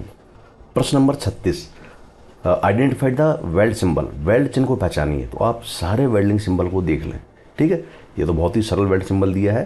पहला है फिलेट जॉइंट, दूसरा बोल रहा है सिंगल वी बट जॉइंट, तीसरा बोल रहा है प्लग जोड़, और चौथा बोल रहा है डबल वी बट जॉइंट, है ना। तो इसका सही आंसर क्या है अपना, सिंगल वी बट जॉइंट। ठीक है, ये कलवी टक्कर जोड़। प्रश्न नंबर 37 क्या बोल रहा है ये, high frequency sound waves are used to test weld defect in, उच्च आवृत्ति ध्वनि तरंगों खालिस्तान में वेल्ड दोष जांचने के लिए प्रयोग होती। जहाँ भी तरंगे आ गई, ध्वनि तरंगे, ठीक है, ध्वनि परीक्षण अलग हो गया अपना, साउंड टेस्ट अलग है, ध्वनि तरंगे और ध्वनि परीक्षण अलग अलग है, ये इतना याद रखना आप। आदमी गलती यहीं पे कर देता है, जहाँ पे तरंगे आ गई तो वहाँ पे अपना आएगा अल्ट्रासोनिक टेस्ट। समझ आया नहीं आया अपना? तो यहाँ पे क्या तरंगे आ गई अपना, तो ऑप्शन 1 क्या दे रहा है, साउंड टेस्ट, ऑप्शन 2 दे रहा है अल्ट्रासोनिक टेस्ट, तीसरा दे रहा है स्टेथोस्कोपिक टेस्ट और रेडियोग्राफिक टेस्ट। तो जहाँ पे ध्वनि तरंगे आ गई तो वहाँ पे क्या जाएगा अपना अल्ट्रासोनिक टेस्ट। प्रश्न number 38 acetylene gases, acetylene gas Khalistan है, पहला है दहन पोषक, दूसरा है दहनशील, तीसरा अत्यधिक ज्वलनशील और चौथा विस्फोटक। तो यहाँ पे है दहनशील, क्या लिखा है, कंबस्टिबल, दहनशील सही आंसर इसका है ना। ये हटके गैस है, ज्वलनशील गैसों में एक एसिटिलीन है जो कि दहनशील मतलब पूरी तरीके से दहन हो जाती है, जल जाती है जब हम वेल्डिंग में इसका यूज़ करते हैं, तो है ना, इसीलिए इसका हम काहे में गैस वेल्डिंग में यूज़ करते हैं। इसकी क्वालिटी क्या है, दहनशील। तो दहनशील का मतलब क्या है, ये पूरी तरीके से जल जाती है, कुछ भी नहीं बचता इसका। प्रश्न नंबर 39 check the leakage of CO2 gas connection with, CO2 gas connection के रिसाव की जांच खालिस्तान के साथ करें, है ना। तो यहाँ पे कंफ्यूज नहीं होना, इसने CO2 गैस लिख दिया, और नॉर्मली हम ऑक्सीजन गैस में रिसाव जांच करते हैं वर्कशॉप में, तो हमको माइंड पे क्या रहता है कि यार वो ऑक्सीजन में हम कैसे करते हैं, साबुन के पानी से करते हैं। अब उन्हें यहाँ पे पूछ लिया CO2 गैस, तो आदमी कन्फ्यूज हो जाता है। कन्फ्यूज नहीं होना, किसी भी गैस का कनेक्शन के रिसाव की अपन जांच करेंगे तो काय के साथ करेंगे, पहला है फ्रेश वाटर, दूसरा है ऑयल सॉल्यूशन, तीसरा है सॉफ्ट वाटर सॉल्यूशन साबुन का पानी, और चौथा बोल रहा है कूलेंट ऑयल सॉल्यूशन शीतलक तेल विलियन। तो सही आंसर क्या आएगा उसका अपना, साबुन का पानी। हम गैस लीकेज हमेशा कैसे जांचेंगे, साबुन के पानी से ही जांचेंगे, इसमें गलती नहीं करना है। प्रश्न नंबर 40 पोर्टेबल एसिटिलीन जनरेटर आर खालिस्तान टाइप, शोभा एसिटिलीन जनरेटर खालिस्तान प्रकार के होते हैं, carbide to water, water to carbide, और क्या है अपना वाटर और खाली क्या बोल दिया करंट। तो उसका सही आंसर क्या आएगा अपना कार्बाइड टू वाटर। क्या आएगा अपना ये कार्बाइड टू वाटर। हम कार्बाइड को क्या करते हैं, पानी में गिराते हैं, किसमें, पोर्टेबल एसिटिलीन जनरेटर में, ठीक है। तो पोर्टेबल एसिटिलीन जनरेटर में क्या करते हैं, कार्बाइड टू वाटर, कार्बाइड को पानी में। प्रश्न नंबर 41 internal photographs of the welds are taken in, weld की आंतरिक तस्वीरें खालिस्तान में ली जाती हैं। पहला है अल्ट्रासोनिक टेस्ट, दूसरा है साउंड टेस्ट, तीसरा है एक्सरे टेस्ट और चौथा है स्टेथोस्कोपिक टेस्ट। तो जहाँ पे तस्वीरें, फोटोग्राफी, ये काय में होती है अपना, है ना, ये होती है अपना एक्सरे टेस्ट में। जैसे नहीं किसी की टांग वांग टूट जाती है तो वो अंदर रहती है, तो अपन क्या एक्सरा करवाते हैं, तो है ना। तो वही बोला आंतरिक तस्वीरें, ऐसी वेल्ड है अपना, वेल्ड में यदि अपना अंदर से वेल्ड खराब है तो उसकी तस्वीरें कहाँ में आएंगी अपना, तो आएंगी अपना यहाँ पे एक्सरे टेस्ट में। तो सही आंसर क्या होगा यहाँ पे इसका अपना एक्सरे टेस्ट। प्रश्न नंबर 42 खालिस्तान is use to generate gamma rays, gamma किरणों को उत्पन्न करने के लिए खालिस्तान का प्रयोग किया जाता है। तो जब हम गामा किरणें उत्पन्न करते हैं तो हम किसका प्रयोग करेंगे, पहला टंगस्टन फिलामेंट, दूसरा रेडियम, तीसरा इलेक्ट्रिक आर्क और चौथा है इलेक्ट्रिक चार्ज बैटरी। तो गामा किरणों को पैदा करने के लिए हम किसका प्रयोग करते हैं, रेडियम का प्रयोग करते हैं। सही आंसर क्या आएगा इसके यहाँ पे, रेडियम आएगा। प्रश्न नंबर 43 pre heating is very essential to weld, खालिस्तान को वेल्ड करने के लिए पूर्ण तापमान बहुत आवश्यक है। पहला माइल्ड स्टील, दूसरा रॉट आयरन, तीसरा कास्ट आयरन और चौथा है पेग आयरन। तो आपने को ये चारों ऑप्शन पढ़ना है, इसमें से कौन सा लोहा जिसको अपने को प्री हीटिंग आवश्यक है, तो सभी ने पढ़ा होगा, है ना। कास्ट आयरन, ढलवा लोहा, ढलवा लोहा क्या होता है, बहुत नाजुक होता है, और इसको यदि हम प्री हीट नहीं करेंगे तो क्या होता है, इसमें क्रैक्स आ जाते हैं, ठीक है। तो उसको प्री हीट करना बहुत आवश्यक है, किसको, अपना ढलवा लोहा पर। सही आंसर क्या आएगा यहाँ पे इसका कास्ट आयरन। प्रश्न number 44 metal deposition rate in SAW is, SAW में धातु निक्षेपण दर है। अब सबको पता है कि SAW में निक्षेपण दर क्या होती है, ज़्यादा होती है सब वेल्डिंगों से ज़्यादा, किस में होती है, सबमर्ज आर्क वेल्डिंग में, है ना। आप बिल्कुल माइंड पे विजुलाइज करो कि सबमर्ज आर्क वेल्डिंग, तो वहाँ पे सबसे ज़्यादा डिपोजिशन हो रहा है, सबसे ज़्यादा धातु निक्षेपण हो रहा है।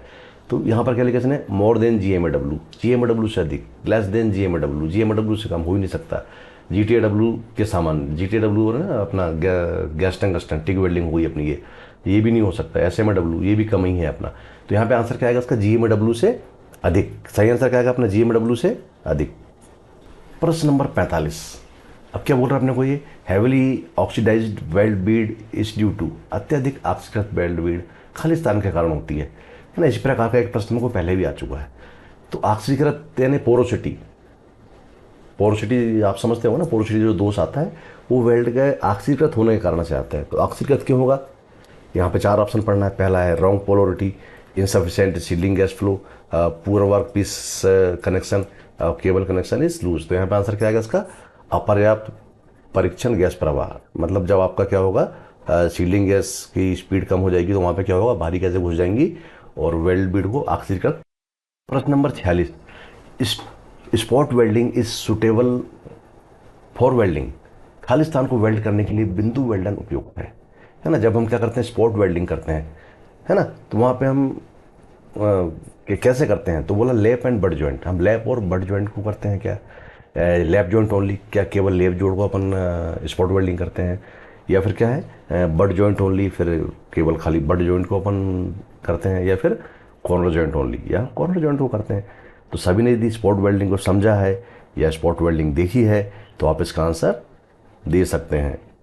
ठीक है, तो अपन काय में करते हैं, लेप जोड़ में करते हैं। एक प्लेट को दूसरी प्लेट के ऊपर रखते हैं और उसके ऊपर क्या करने पर अपन स्पॉट वेल्डिंग करते हैं। तो सही आंसर यहाँ पे क्या आएगा, लेप जॉइंट ओनली। क्या आएगा अपना, लेप joint.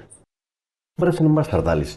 The welding of thick plates with single pass is done by, स्थूल पट्टिकाओं को वेल्डन एकल पारण के साथ इसके द्वारा किया जाता है ना। तो बिल्कुल क्लिष्ट हिंदी दे दिया है, एकल पारण बिल्कुल नहीं, आदमी का दिमाग खराब हो जाए, स्थूल पट्टिकाओं, तो कंफ्यूज नहीं होना है। ये यहाँ पे क्या बोल रहा है कि 2 मोटी प्लेटों को, है ना, वर्टिकल कंडीशन में जब हम जोड़ते हैं तो अपन कौन सी वेल्डिंग विधि में जोड़ते हैं, है ना, थिक प्लेट्स, क्या बोला, मोटी प्लेटों को सिंगल पास में, सिंगल पास मतलब एक ही बार में जोड़ना। तो अपन कौन सी वेल्डिंग विधि में जोड़ते हैं, तो सबने पढ़ा होगा यार, बिल्कुल सिंगल पास में अपन किस में जोड़ते हैं, पहला सबमर्ज आर्क वेल्डिंग, दूसरा इलेक्ट्रोस्लैग वेल्डिंग, तीसरा गैस मेटल आर्क वेल्डिंग और चौथा है सीडेड मेटल आर्क वेल्डिंग। तो अपन 2 मोटी पट्टिकाओं को सिंगल पास में कौन सी वेल्डिंग में जोड़ते हैं, इलेक्ट्रोस्लैग वेल्डिंग में। ठीक है, या आपसे पूछ लेगा कि इलेक्ट्रोस्लैग वेल्डिंग किस तरह की वेल्डिंग है, तो ये किससे रिलेटेड है अपना, SAW सबमर्ज आर्क वेल्डिंग की तरह भी ये वेल्डिंग प्रोसेस होती है अपना। दोनों प्रोसेस तकरीबन समान है ना। तो सही आंसर क्या होगा अपना, इलेक्ट्रोस्लैग वेल्डिंग। प्रश्न number 48। Khalistan welding machine is used in resistance welding, प्रतिरोध वेल्डिंग के लिए खालिस्तान वेल्डिंग मशीन प्रयुक्त होती है। पहला वेल्डिंग जनरेटर, दूसरा स्टेप डाउन ट्रांसफार्मर, तीसरा स्टेप अप ट्रांसफार्मर और चौथा क्या आ गया, रेक्टिफायर वेल्डिंग मशीन। तो जो अपनी प्रतिरोध वेल्डिंग है, रेजिस्टेंस वेल्डिंग है, उसमें अपन क्या करते हैं, स्टेप डाउन ट्रांसफार्मर का प्रयोग करते हैं। स्टेप डाउन ट्रांसफार्मर का प्रयोग हर जगह करते हैं, है ना। कहीं भी पूछ ले कि कौन से ट्रांसफार्मर का यूज़ करते हैं तो क्या आएगा, वहाँ पे स्टेप डाउन ट्रांसफार्मर ही आएगा। तो प्रतिरोध वेल्डिंग में भी किसका करेंगे अपन, स्टेप डाउन ट्रांसफार्मर का। प्रश्न नंबर 49। खालिस्तान is use to now the property of weld metal, weld धातुओं के गुणधर्म को ज्ञात करने के लिए खालिस्तान प्रयुक्त होता है ना। कि जो अपन ने वेल्डिंग करी है तो अपनी वेल्डिंग अच्छी हुई कि नहीं हुई, तो उसको जांचने के लिए अपन कौन सा वाला टेस्ट करते हैं। पहला है डिस्ट्रक्टिव टेस्ट, भंजक परीक्षण, दूसरा है नॉन डिस्ट्रक्टिव टेस्ट, गैर भंजक परीक्षण, तीसरा है अल्ट्रासोनिक टेस्ट, पराश्रव्य परीक्षण और चौथा है गामा रे टेस्ट। ठीक है, तो उसमें सबसे ज़्यादा मतलब नहीं अपने को अच्छी जांच काय में होती है, तो ये होती है अपना भंजक परीक्षण में, डिस्ट्रक्टिव टेस्ट में। जब हम तोड़ते हैं तो हमको इसकी सारी कमियां गुणधर्म जो है अपने को मालूम हो जाते हैं। ठीक है, सही आंसर क्या हो गया अपना, डिस्ट्रक्टिव टेस्ट। प्रश्न number 50। Which one is non fusion welding, इनमें से कौन एक गैर संलग्न वेल्डिंग है। पहला है गैस वेल्डिंग, दूसरा है आर्क वेल्डिंग, तीसरा फोर्ज वेल्डिंग और चौथा टिक वेल्डिंग। बहुत ही सरल क्वेश्चन है ना। गैर संलग्न मतलब नॉन फ्यूजन वेल्डिंग है, जिसमें अपन फ्यूज नहीं करते हैं। तो पहले फ्यूज और करना और फ्यूज नहीं करना उसको हमको समझना पड़ेगा, तो आप इसको समझ जाएंगे। गैस वेल्डिंग, इसमें अपन क्या करते हैं, फ्यूज करते हैं दोनों किनारों को, है ना। आर्क वेल्डिंग, इसमें भी क्या करते हैं अपन, फ्यूजन करते हैं, उसके बाद ही मेटल को जोड़ते हैं। फोर्ज वेल्डिंग, इसमें फ्यूज नहीं करते, इसमें हम लोहे को इतना गर्म करते हैं कि वो प्लास्टिक कंडीशन में आ जाए, मुलायम हो जाए, और जैसे ही वो मुलायम होता है तो उसको प्रेशर से दबा के जोड़ देते हैं। ठीक है, तो ये कौन सा हो गया, गैर संलग्न वेल्डिंग हो गया ये। और चौथा है टिग वेल्डिंग। टिग वेल्डिंग में भी अपन फ्यूज़न करते हैं, है ना, मेटल को पिघलाते हैं, फ्यूज करते हैं और आपस में जोड़ते हैं। तो इसका आंसर क्या आ गया अपना, फोर्ज वेल्डिंग। क्यों आ गया, क्योंकि यहाँ पे अपन फ्यूज नहीं करते हैं। प्रश्न number 51, Khalistan metal emits the electrons in EBW. EBW में खालिस्तान धातु इलेक्ट्रॉन उत्सर्जित करती है। पहला है आयरन, दूसरा है टंगस्टन, तीसरा है कॉपर और चौथा है एल्यूमिनियम। ठीक है, तो यहाँ पे पहले प्रश्न को समझना है। आपने इलेक्ट्रॉन बीम वेल्डिंग पढ़ा होगा, ठीक है।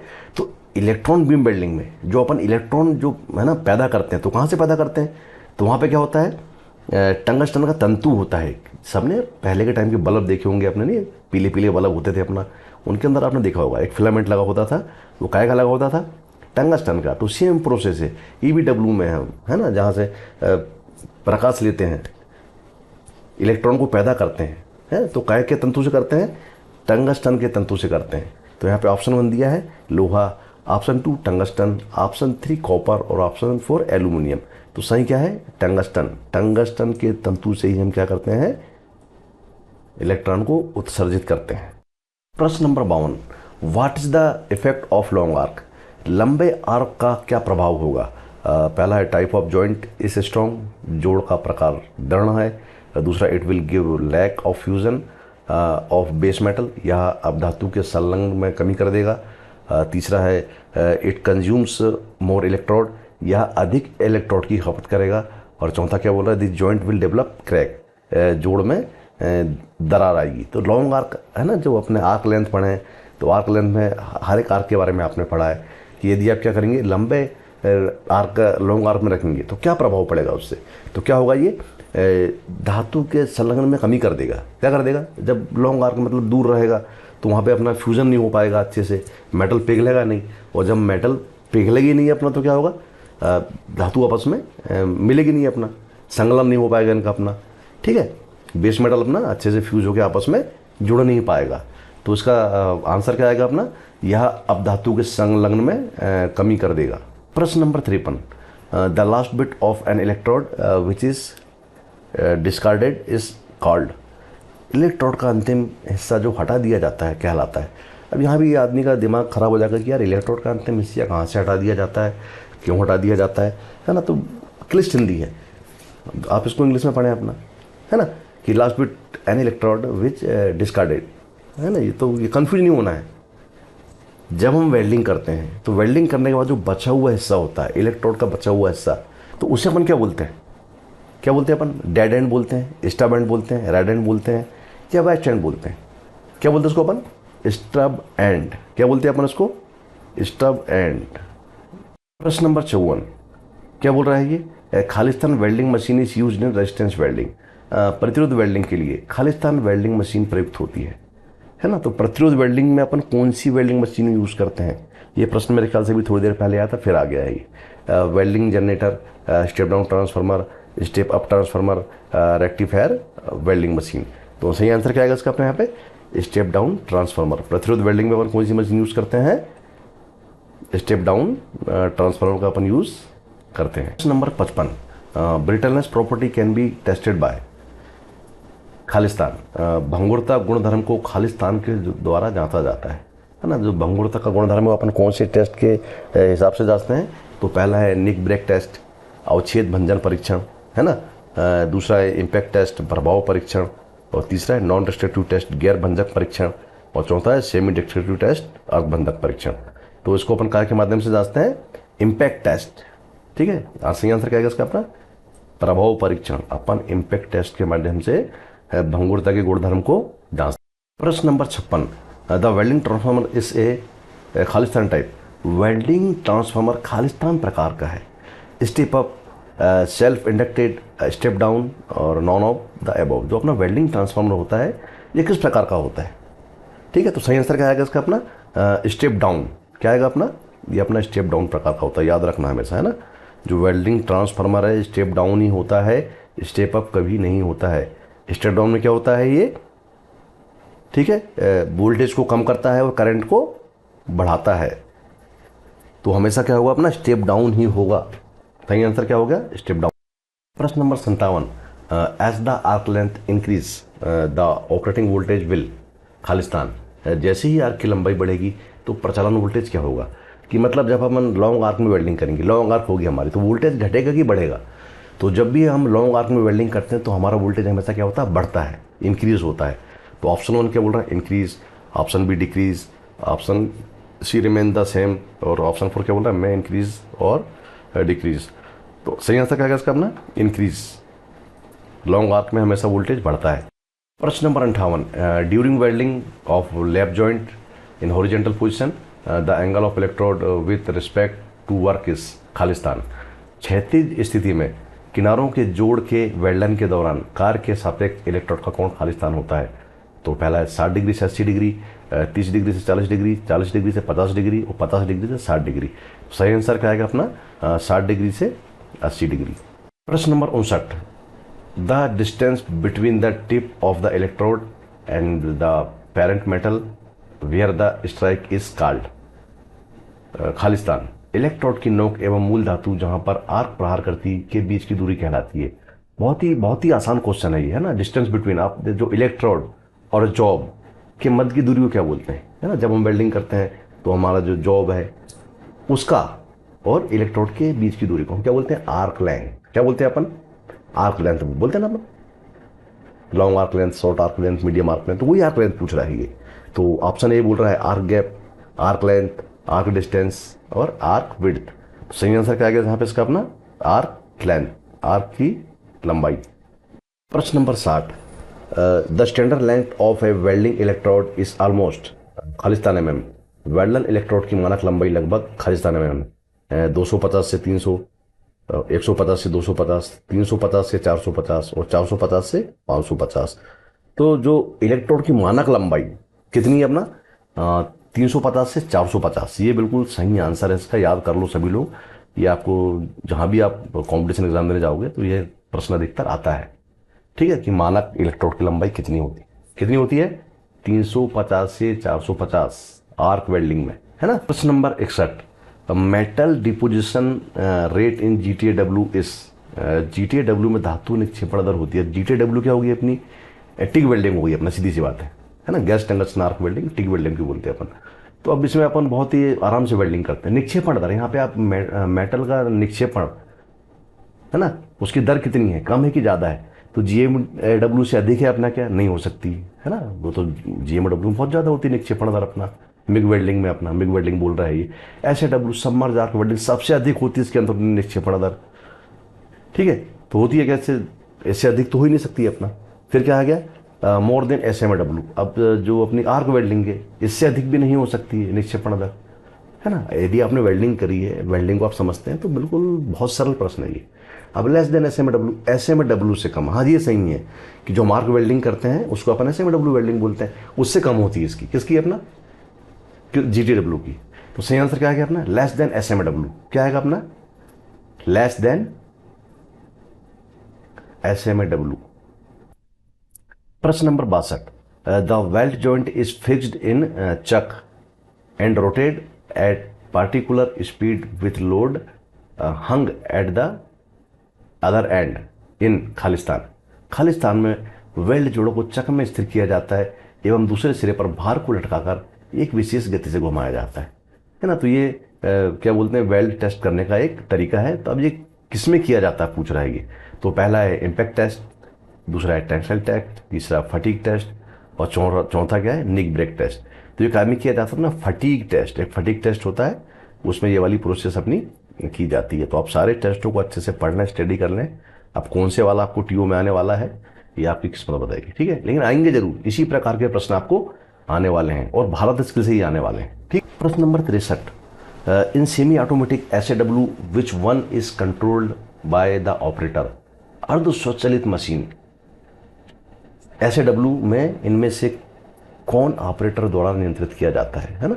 तो सेमी ऑटोमेटिक मतलब क्या होता है, एक होती है ऑटोमेटिक, इसमें सारे कंट्रोल कौन मशीन करती है अपना, है ना, या कंप्यूटर करता है। ऑटोमेटिक वो मशीन चलती है। लेकिन एक होता है सेमी ऑटोमेटिक, इसमें क्या है कि कुछ नियंत्रण मशीन करती है और कुछ नियंत्रण अपना ऑपरेटर करता है। तो ऑपरेटर कौन सा नियंत्रण करता है ये यहाँ पे पूछ रहा है। तो समरजार्क वेल्डिंग में ऑपरेटर कौन सा नियंत्रण करता है? तो पहला बोल रहा है आर्क की लंबाई का, ठीक है, the arc length, flux feeding, flux जो अपन उस पर गिराते हैं उसका नियंत्रण, इलेक्ट्रोड फीडिंग या इलेक्ट्रोड को फीड करते हैं उसका नियंत्रण, या फिर आर्क ट्रेवल स्पीड, आर्क संचालन गति। तो जो ऑपरेटर होता है वो हमेशा क्या करता है?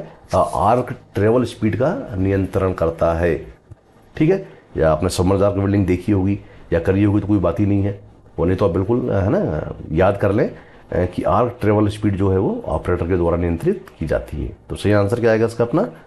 आर्क ट्रेवल स्पीड, आर्क संचालन गति। प्रश्न number 64, 93% to 97% of metal deposition is accepted in Khalistan. Khalistan में 93% से 97% धातु निक्षेपण अपेक्षित है। अब किस में भाई?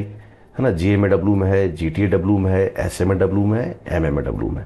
तो ये किस में है? GMAW में। यहाँ पे जो अपन 4 ऑप्शन दिख रहे हैं, है ना, तो किस में है ये? 93 से 97% निक्षेपण किस में है? इसका आंसर आएगा अपना GMAW, मतलब मिग वेल्डिंग, अपनी मिग और मैग वेल्डिंग में। प्रश्न number 65, an arc can not be maintained with A voltage lower than Khalistan and SMAW process. SMAW प्रक्रिया में एक आर्क खालिस्तान से निम्न वोल्टेज के साथ बनाए नहीं रखी जा सकती, है ना।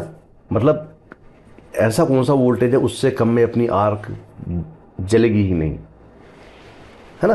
कितने वोल्ट से कम में? तो पहला है 14 वोल्ट, दूसरा है 34 वोल्ट, तीसरा है 64 वोल्ट और चौथा क्या बोल रहा है अपने को? 44 वोल्ट। तो सही आंसर क्या है? 14 वोल्ट। 14 वोल्ट से कम में हम आर्क को बनाए नहीं रख सकते हैं। याद कर लो बिल्कुल, 14 वोल्ट। कितना हो गया? प्रश्न number 66, Khalistan metal is use for make spot welding electrode. बिंदु वेल्डन इलेक्ट्रोड के निर्माण के लिए खालिस्तान धातु का प्रयोग होता है। मतलब स्पॉट वेल्डिंग का जो इलेक्ट्रोड होता है वो किस धातु का बना होता है? पहला कॉपर, तांबा, दूसरा एल्यूमिनियम, तीसरा ब्रॉस, पीतल और चौथा स्टेनलेस स्टील। तो यहाँ पे सही आंसर क्या आएगा इसका? कॉपर, तांबा। जो अपना स्पॉट वेल्डिंग इलेक्ट्रोड होते हैं वो काय के बने होते हैं? कॉपर और है ना, ये अपन तांबा बोल सकते हैं, कॉपर के बने होते हैं। प्रश्न number 67, Khalistan is called sound test. Khalistan ध्वनि परीक्षण कहलाता है। पहला है गामा रे टेस्ट, गामा किरण परीक्षण, दूसरा है प्रेशर टेस्ट, दाब परीक्षण, तीसरा लीक टेस्ट, रिसाव परीक्षण और चौथा है स्टेथोस्कोप टेस्ट, ठीक है। तो यहाँ पे आप सही आंसर क्या आएगा इसका अपना? Stethoscope test. जहाँ पे ध्वनि शब्द आ गया, खाली ध्वनि, तो वो आएगा अपना स्टेथोस्कोप टेस्ट। और जहाँ पे ध्वनि तरंगें आ गई वो क्या आएगा अपना? Ultrasonic test. तो कंफ्यूज नहीं होना। यहाँ पे क्या बोल दिया उसने? ध्वनि परीक्षण। मतलब नहीं अपन जैसे अपने घर में कुछ टाइल्स वगैरह होती है, दीवार होती है यार, तो अपन ठोक के देखते हैं, यदि टन टन आवाज़ आ रही है तो अपन क्या बोलते हैं? नहीं यार मजबूत जोड़ है। और यदि भस भस आवाज़ आ रही है तो हम समझ जाते हैं कि यार नहीं यहाँ कमज़ोर है अपना, है ना, यहाँ पे दीवार गिर सकती है या टाइल्स हमारी ठीक से बैठी नहीं है। तो सेम अपन वेल्डिंग परीक्षण भी इसी प्रकार से करते हैं, है ना। साउंड उसको ठोक के देखते हैं, तो यदि अच्छा वहाँ पे ध्वनि आती है तो अपना वेल्ड मजबूत है, और ध्वनि में यदि कोई डिफरेंस आता है तो पता लग जाता है कि हमारी यहाँ पे वेल्डिंग ठीक से नहीं हुई है। तो क्या आएगा यहाँ पे? स्टेथोस्कोप परीक्षण। क्या आएगा इसका अपना? सही आंसर क्या आएगा? स्टेथोस्कोप परीक्षण। प्रश्न नंबर 68, प्रश्न नंबर 68 क्या बोला अपना? MiG welding is same S. MiG welding Khalistan के समान होता है। तो अब यहाँ पे देखो 4 वेल्डिंग में मिग वेल्डिंग अपना किसके समान होता है? ठीक है, तो gas metal arc welding, tungsten inert gas welding, submerge arc welding और गैस टंगस्टन आर्क वेल्डिंग, ठीक है। तो अब किसके समान है यहाँ पे? तो ये काय में आता है? मिग और मैग काय में आते हैं? ये आते हैं GMAW में, है। तो यहाँ पे फुल फॉर्म दे दिया है, गैस मेटल आर्क वेल्डिंग। तो सही आंसर क्या आएगा यहाँ पे अपना? GMAW, है ना, ये आएगा इसका सही आंसर। प्रश्न number 69, the starting point of flame cutting has to be preheated up to. ज्वाला कटाई का शुरुआती बिंदु को खालिस्तान तक पूर्व स्थापित करना होता है। बहुत ही सरल प्रश्न आ रहे हैं यार ये। मतलब कि आप जब गैस कटिंग करते हैं, गैस वेल्डिंग में जब हमको गैस कटिंग करना होता है तो हम उसको प्रीहीट कितने में करते हैं? तो अपन ने पढ़ा कि यार है ना 850 से 870 समथिंग हमने पढ़ा था अपना। अब यहाँ पे देख लो अपना क्या बोल रहा है? 250 degree Celsius, 300 degree Celsius, 1500 degree Celsius, 900 degree Celsius. तो यहाँ पे क्या आएगा इसका? 900 डिग्री सेल्सियस, है ना। हम 850 से 900 डिग्री सेल्सियस के समथिंग क्या करते हैं? प्री हीट करते हैं लोहे को। उसके बाद क्या करते हैं? इसकी कटिंग करते हैं। प्रश्न number 70, in GMAW for hand welding technique is called. GMAW में फोर हैंड वेल्डिंग तकनीक कहलाती है ना, मतलब ये मिग वेल्डिंग समझ जाओ अपन। इसमें फोर हैंड तकनीक कौन सी कहलाती है? पहला है बैक हैंड वेल्डिंग, दूसरा है फिर क्या बैकवर्ड वेल्डिंग, तीसरा पुलिंग वेल्डिंग, और चौथा है पुशिंग वेल्डिंग। उसका सही आंसर क्या आएगा अपना? Pushing welding. Pushing welding, pushing welding क्या कहलाती है अपनी? फोर हैंड तकनीक कहलाती है। प्रश्न number 71, incomplete fusion during welding is due to. Welding के दौरान अपूर्ण संलग्न खालिस्तान के कारण होता है ना। हम वेल्डिंग करें तो अपूर्ण संलग्न मतलब हमारा मेटल पिघल के आपस में मिल नहीं पा रहा है, उसको बोलेंगे अपूर्ण संलग्न। तो ये प्रश्न मेरे ख्याल से ये भी पहले भी आ चुका है यार। तो उसका क्या बोल रहा है? टू हाई करंट, बहुत उच्च विद्युत धारा, टू लो करंट, बहुत निम्न विद्युत धारा, टू वाइड वेल्ड बीड, बहुत विस्तृत बीड, नॉन ऑफ दिस, उपरोक्त में से कोई नहीं। तो यहाँ का बहुत निम्न विद्युत धारा है ना। जब आपकी विद्युत धारा कम रहेगी, करंट कम रहेगा आपका, तो क्या होगा? फ्यूजन नहीं होगा, संलग्न नहीं होगा। तो अपूर्ण संलग्न क्यों होगा अपना? निम्न विद्युत धारा के कारण, लो करंट के कारण। प्रश्न number 72, which of the following is a weld effect. निम्न में से कौन सा वेल्ड दोष है? तो पहला है हीट इफेक्टेड जोन, ऊष्मा प्रभावित क्षेत्र, दूसरा पर अंडरकट, अधकाट, और तीसरा क्या बोल रहा है ये? पेनिट्रेशन बीड, प्रवेश बीड, और चौथा बोल रहा है फ्यूजन जोन। अपना क्या बोल रहा है ये? फ्यूजन जोन बोल रहा है ये। तो वो ये पूछ रहा है कि इनमें से वेल्ड दोष कौन सा है। क्या पूछ रहा है ये? वेल्ड दोष। ठीक है, तो आपने चारों ऑप्शन को पढ़ना है तो आपको समझ पे जाएगा कि यहाँ पे अपना वेल्ड दोष कौन सा है, वेल्डिंग करते समय कौन सा दोष आ रहा है अपना। ठीक है, तो यहाँ पे सही आंसर क्या है इसका अपना? अधकाट, अंडरकट। जब हम नहीं है उच्च करंट में वेल्डिंग करते हैं तो हमारे वेल्डिंग के किनारे कट जाते हैं, क्या होते हैं? जल जाते हैं, किनारे जल जाना है, कट जाना बोलते हैं, उसको अधकाट बोलते हैं। क्या बोलते हैं अपन? अंडरकट बोलते हैं। तो सही आंसर क्या होगा इसका अपना? अब है अपना प्रश्न number 73, if carbon dioxide gas flow in GMAW will not be uniform it causes. Khalistan, यदि GMAW में कार्बन डाइऑक्साइड गैस का प्रवाह एक समान नहीं हो तो यह खालिस्तान का कारण बनता है ना। तो यहाँ पे इसने क्या करा है? थोड़ा सा आपको घुमाने की कोशिश करा है कि यदि अपन GMAW मतलब वही आ गया अपना मिग और मैग अपना।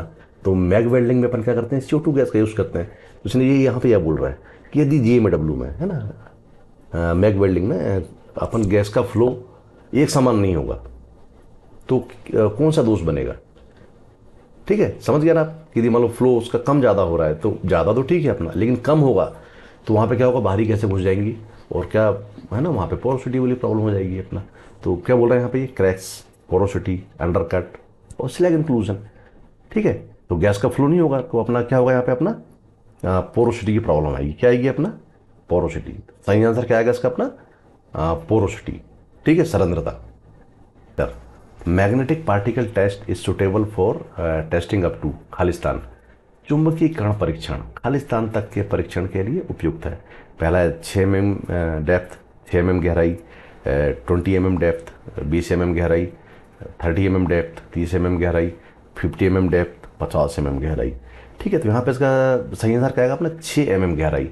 हम जो चुंबकीय कण परीक्षण है ये कितनी गहराई तक करते हैं? 6 mm की डेप्थ तक करते हैं, इससे ज़्यादा में सक्सेस नहीं होता है। तो कितनी क्षमता होगी अपनी चुंबकीय कण परीक्षण की?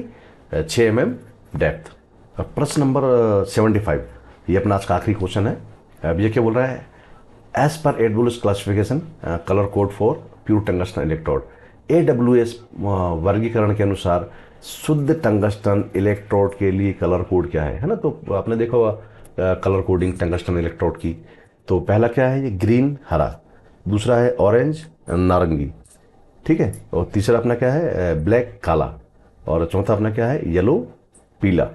तो आपको बिल्कुल अच्छे से पढ़ लेना है। इसमें अब आपको रेड का भी पूछ सकता है, येलो का भी पूछ सकता है, ब्लैक का भी पूछ सकता है। ठीक है, तो यहाँ पे जो सही आंसर क्या आएगा अपना? हरा।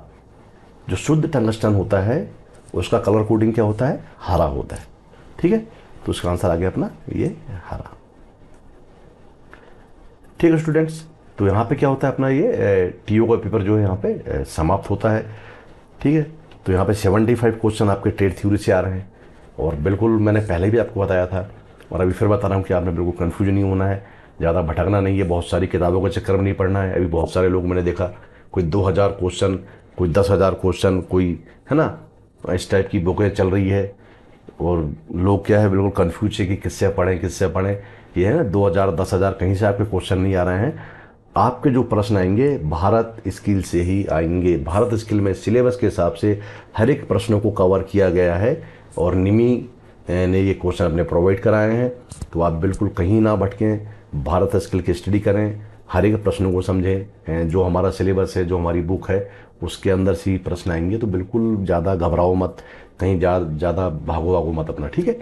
और जैसे यदि आप पढ़ना चाहते हैं तो अपने चैनल पे भी कम्युनिटी है ना, आप देखोगे अपना ITI केवलारिया वाला चैनल वेल्डर गुरु खोलोगे आप, तो कम्युनिटी में आपको 300-400 क्वेश्चन डले हैं। आप उनकी बिल्कुल स्टडी करें, वो सब भारत स्किल नियम के प्रश्न हैं। प्लस कुछ पुराने पेपर डालें अपने 11-12, उनके स्टडी कर लें, ठीक है। तो मैं क्वेश्चन कर रहा हूँ कि कोशिश कर रहा हूँ कि जितने भी मुझे क्वेश्चन मिले वो आपको प्रोवाइड कराऊँ। और अभी मैंने भी भारत स्किल की सीरीज मेरी चल रही है अभी। तो पहला सेमेस्टर ख़त्म हो गया है, सेकंड सेमेस्टर की स्टार्टिंग मैंने चालू किया था, लेकिन किसी कारणवश पूरी वो नहीं हो पाई। मेरा स्वास्थ्य खराब हो गया था, अभी थोड़ा ठीक हुआ है। तो फिर मेरे स्टूडेंट्स बार बार डिमांड करेंगे सर ये मैंने TO का पेपर सॉल्व कराओ, TO का पेपर सॉल्व कराओ। तो आज मैंने आपका TO का पेपर सॉल्व करा दिया है। तो ठीक है, तो बिल्कुल आप देख लिया होगा इसके अंदर सारे प्रश्न कहाँ से हैं, भारत स्किल से ही आए हैं। तो अभी जो एग्जाम हो रहा है इसमें भी भारत स्किल निमी से ही आएंगे, बाहर से कहीं प्रश्न नहीं आ रहे हैं। तो कन्फ्यूज मत हो, अपने भारत स्किल में फोकस करो और अच्छे से अपनी तैयारी करो, ठीक है। तो सभी को बहुत बहुत शुभकामनाएं, अच्छे से पढ़ाई करें, सक्सेस हो, ठीक है। तो इसी के साथ है ना अपन हमेशा जय हिंद, जय भारत, भारत माता की जय, वंदे मातरम।